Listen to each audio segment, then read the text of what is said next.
Alléluia, gloire soit rendue à l'Éternel des armées. Amen, que Dieu vous bénisse. Soyez la bienvenue à ce plateau international. Amen. Aujourd'hui, nous allons pratiquer un thème très dramatique qui est intitulé « Les 7 signes qui montrent que Dieu est fâché contre vous ». Les 7 signes qui montrent que Dieu est fâché contre vous. Alléluia. Nous avons toujours dit que les signes sont des présages. Les signes sont comme des signatures, comme des marques qui ont tendance à toujours révéler ce qui se passe autour de vous, ou bien ce qui est en train de se passer autour de vous, ou bien ce qui se passera autour de vous.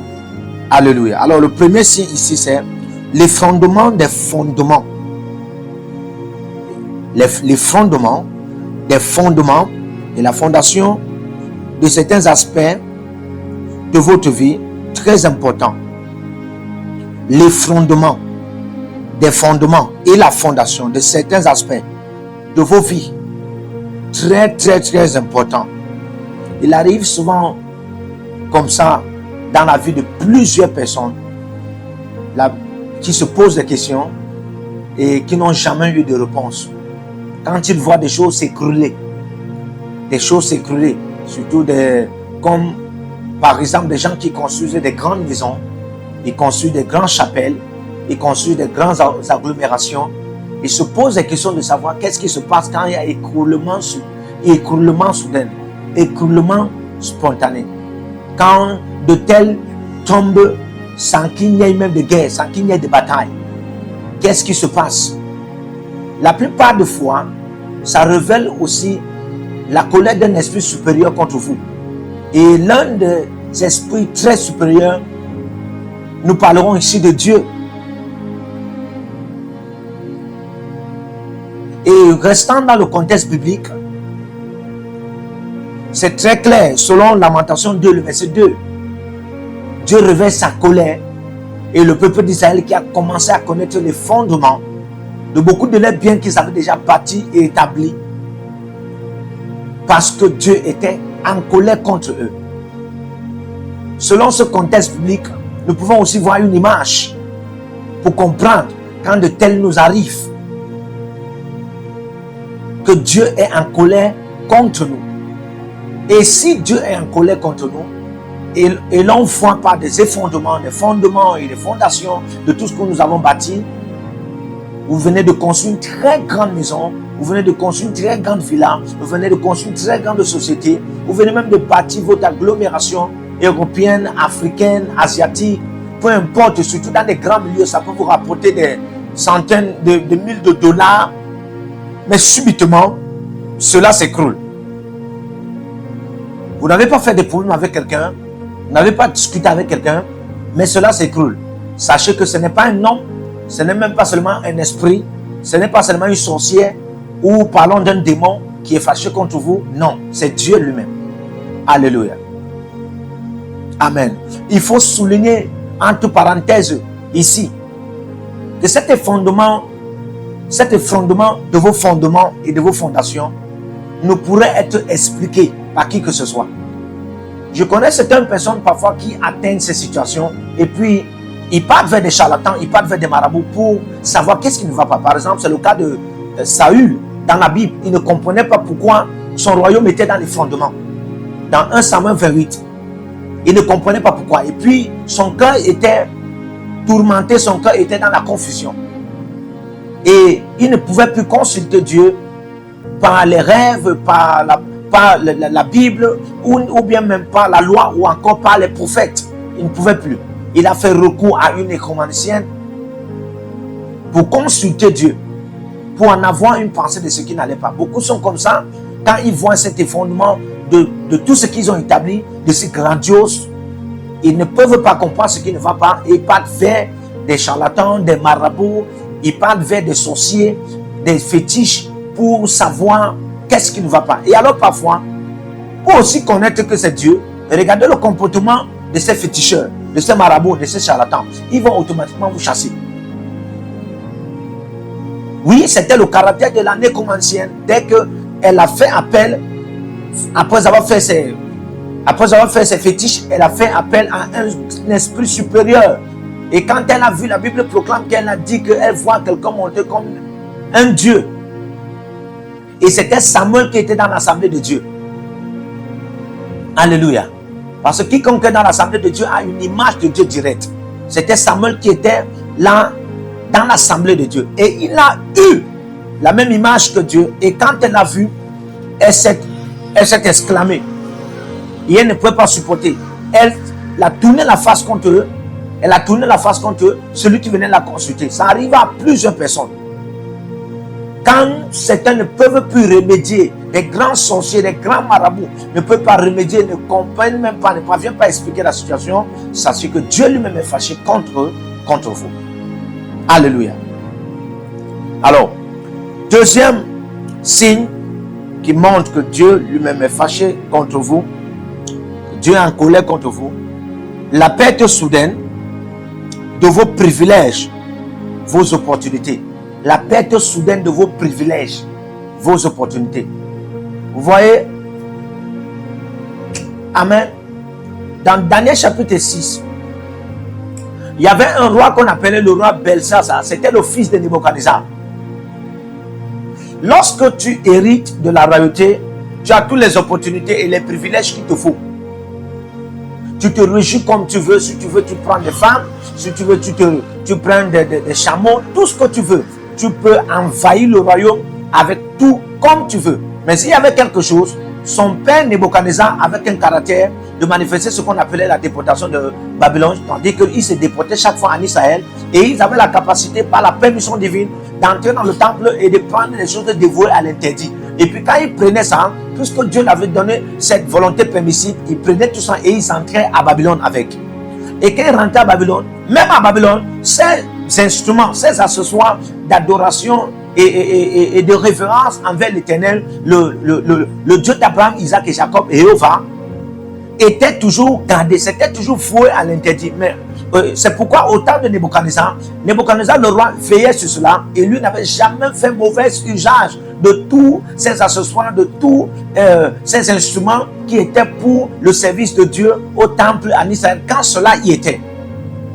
Mais quand son fils est venu dans la royauté, la Bible déclare que lui, il a pris les femmes, il a amené même ses homologues, et puis il a organisé une grande fête, il a commencé à se réjouir, il a pris des instruments, des accessoires, comme des coupes d'or qui étaient faits pour le service de Dieu dans le temple de Dieu en Israël. Il a commencé à boire du bain avec, à alcooliser avec ses homologues et ses femmes et ses concubines. Alors la Bible déclare que une main apparut. Une main apparut sur le mur et cette main a écrit. Cette main a écrit, pesé, compté, divisé. Et dès que lui l'a regardé, ses genoux ont été paralysés. Alléluia. Ses genoux ont été paralysés et il a perdu tout ce qu'il en avait. Tout le privilège qu'il en avait, il a perdu.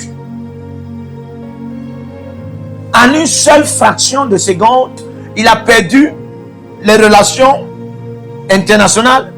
Il a perdu même tous ses concubines. Il n'y avait qu'une seule femme qui était restée auprès de lui. Quand il ne comprenait pas pourquoi ses genoux se sont brisés, la femme lui a dit, il y avait un homme ici, qu'au temps de ton père, on consultait. Lui là, il a un esprit de Dieu. C'est un homme en qui on trouve des lumières. Il a la capacité d'interpréter les rêves et les songes.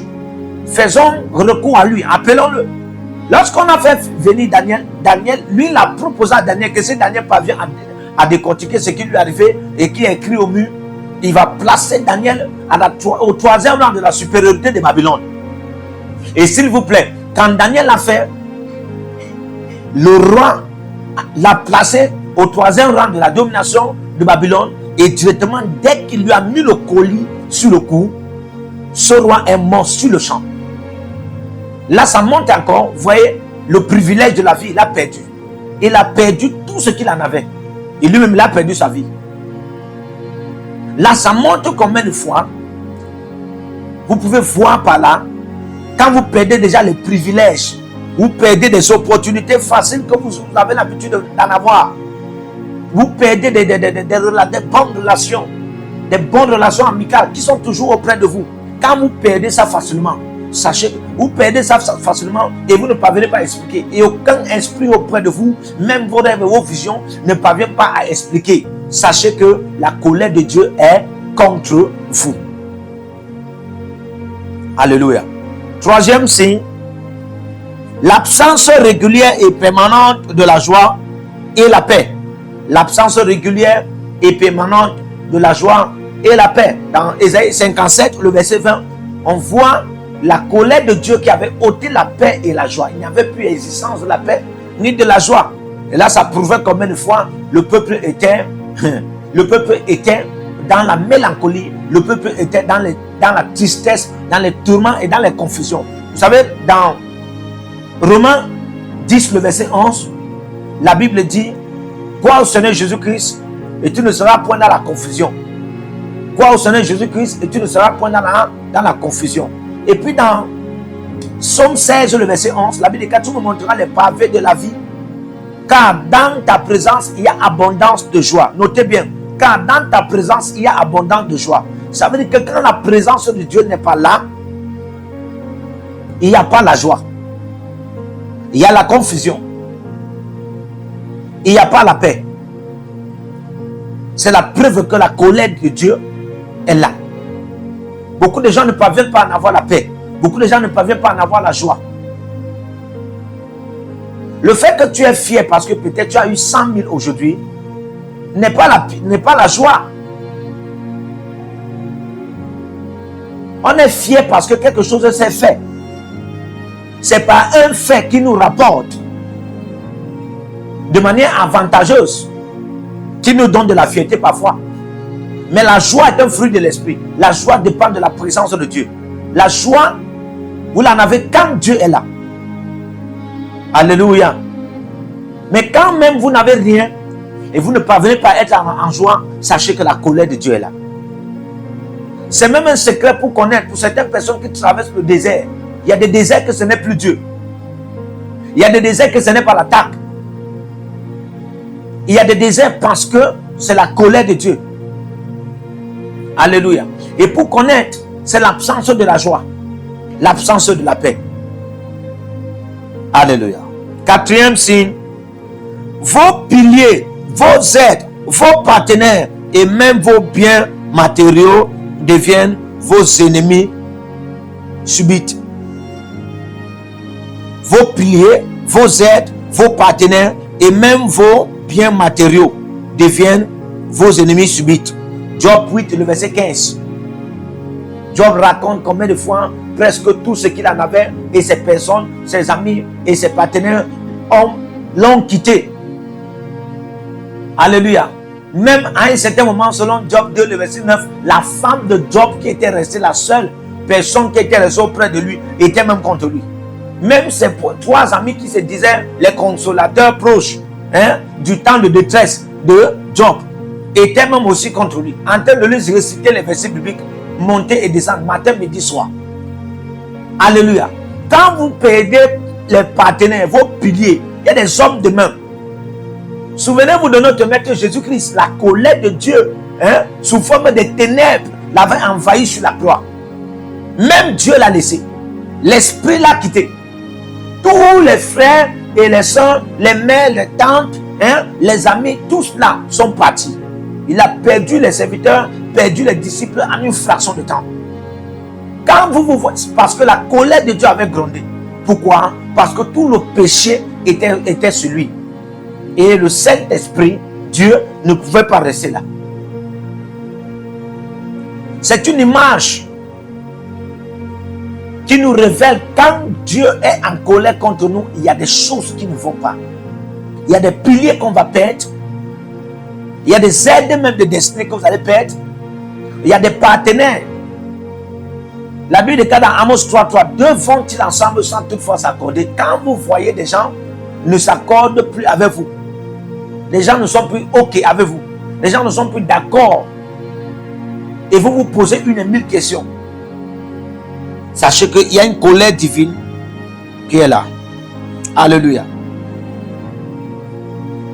Vous voyez, vos partenaires et même vos biens matériaux deviennent vos ennemis. C'est-à-dire que vous avez des biens, vous avez des voitures, vous avez des terrains, vous avez des maisons, vous avez de l'argent, vous avez de l'or et même de l'argent, vous avez tout, mais ça devient vos ennemis. La plupart des fois, certains même encore, ils ont même encore les aides là, ils ont même encore les partenaires, mais ça apparaît comme tout cela, malgré leur présence, devient votre ennemi. C'est là où vous connaîtrez que Dieu est fâché. Quand tu as tout ce qu'il te faut, mais tu ne parviens pas à te réjouir de cela, sache qu'il y a une colère divine qui est contre toi. Alléluia. Amen. Ok. Cinquième secret, votre esprit, âme et votre mental deviennent tourmentés nuit et jour sans arrêt. Quand Dieu est fâché contre vous, il est arrivé un moment de la vie de Saül où les voix lui parlaient déjà. Son esprit était tourmenté. My God. Son esprit était tourmenté. Son âme même était tourmentée. Il n'y avait pas un jour. Ouais, David dit que quand je marche dans la vallée de l'ombre de la mort, quand je marche dans la vallée de l'ombre de la mort, vous pouvez vous imaginer, lorsqu'on parle de l'ombre de la mort, on parle de la peur. La peur épouvantable, la peur, l'épouvant, l'oppression, les tourments. Dans 2 Timothée 1, le verset 7, Dieu dit que ce n'est pas un esprit de peur. Ce n'est pas un esprit de timidité qu'il nous a donné, mais un esprit d'amour, hein, et de sagesse. Un esprit d'amour et de sagesse. Si vous ne parvenez plus, à en avoir votre esprit en amour, votre âme en amour, vous commencez à expérimenter la peur, l'épouvante. Vous êtes timide chaque jour et ça ne s'arrête pas. Chaque nuit, vous entendez des voix. Les choses se passent au-dedans de vous. Vous ne pouvez pas expliquer.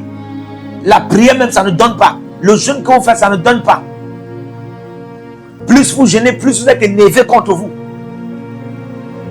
Vous ne parvenez pas. Certains de vous, parfois, vous ouvrez même la Bible pour essayer de lire les Écritures, pour essayer de voir si peut-être un verset biblique peut correspondre avec ce que vous traversez et que question de remédier. Ça devient encore impossible. C'est comme si le verset biblique que vous lisez est aussi contre vous. Et parfois, c'est comme si vous êtes fâché, vous êtes violent. La colère même augmente encore sur vous. Frère, sachez qu'à l'heure là, Dieu est en colère contre vous. Aïe, aïe, aïe. Dangereux. Alléluia. 6e signe. Malgré la multiplication des plaisirs pour combler le vide, cela est toujours comme si le temps vous accuse. Tout est contre vous. Et des voix vous nuisent. Ça, c'est un signe. Malgré la multiplication des plaisirs pour combler le vide, cela est toujours comme si le temps vous accuse. Tout est contre vous et des fois vous nuisent. C'est-à-dire que vous avez plus de plaisir, vous avez tout à vous réjouir, mais c'est comme si le temps est contre vous. C'est comme si tout tourne tout autour contre vous. Et il y a des voix qui sont en train de vous nuire. Sachez qu'il y a une colère de Dieu qui est là contre vous. 7e signe. Vous vous retrouvez confronté à un choix. À un choix.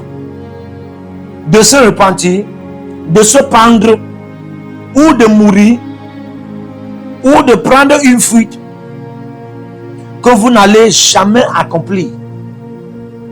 Ça, c'est un signe de la colère de Dieu dans votre vie. Vous vous retrouvez confronté à un choix de se repentir, de se pendre, de mourir ou de prendre une fuite que vous n'allez jamais accomplir. C'est ce que David a dit dans le psaume 139. Il dit: ah, où irais-je loin de ta face? Si je vais dans les profondeurs des mers, les flottes des grandes mers, les profondeurs des cieux et les profondeurs de la terre, tu y es. Où irais-je loin de ta face? Alléluia.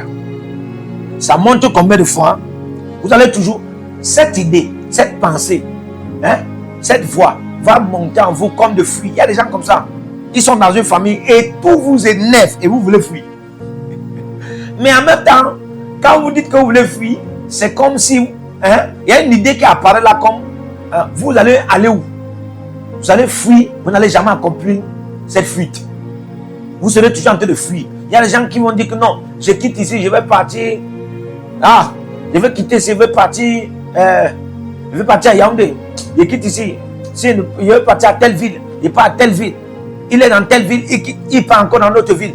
Quand vous partez dans des différentes villes, dans des différents quartiers, dans des différentes nations, vous expérimentez toujours la même chose. Sachez que ce n'est pas un problème territorial, c'est un problème divin. La colère de Dieu est contre vous. Alléluia. Mais je prie par la miséricorde de Dieu. Je prie par la miséricorde de Dieu. La Bible déclare, Hébreux 12, le verset 24, le sang de l'agneau parle plus que le sang d'Abel. Ce qui vous réclame, la voix de la colère de Dieu, est vaincu maintenant par la voix du sang de Jésus en votre faveur, et que la miséricorde de Dieu commence à parler aux oreilles de Dieu, et que sa colère s'éloigne de vous au nom puissant de Jésus-Christ. Le Dieu qui est riche en bonté, lent en colère, que la nonchalance pénètre dans sa colère, et que cette colère s'éloigne de vous, et que la miséricorde de Dieu vous envahisse par la voix du sang de Jésus de manière permanente, au nom de Jésus-Christ. Le Seigneur vous bénisse.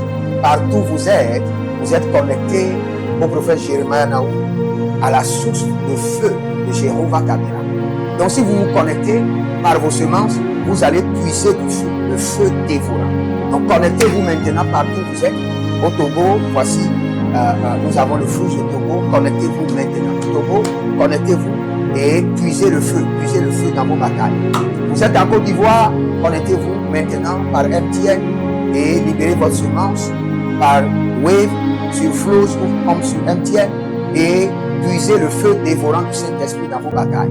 Au Gabon, maintenant prenez les contacts et libérez votre semence. Libérez votre semence maintenant. Connectez-vous et que toutes ces prières, toutes ces déclarations, tous ces enseignements deviennent maintenant votre héritage et siègent dans votre sang. Siègent dans votre sang et deviennent l'héritage de vos enfants. Partout où vous êtes, vous pouvez aussi libérer votre semence par RIA ou par MoneyGram. Et vous mettez le nom du prophète Jérémie Naou qui est là, sur l'affiche, et vous mettez le pays de Togo, et vous mettez mon contact, et vous verrez la gloire de Dieu. Et le Seigneur ne manquera pas de vous bénir. Et vous pouvez aussi vous inscrire à l'école prophétique des Éclanations, à l'Institut biblique L'Aide de la Révélation. Vous êtes un jeune pasteur, inscrivez-vous maintenant. Et vous voulez une section de délivrance personnelle, inscrivez-vous maintenant. Vous voulez une consultation prophétique personnelle ou VIP, inscrivez-vous maintenant. Vous avez quelqu'un qui a été malade et vous voulez que je prenne soin de la personne et que je prie pour la personne. Vous avez quelqu'un qui a une maladie qu'on ne comprend pas, inscrivez-vous maintenant et vous verrez la gloire de Dieu. Tous ces enseignements, ces prières sont à vous, c'est votre héritage.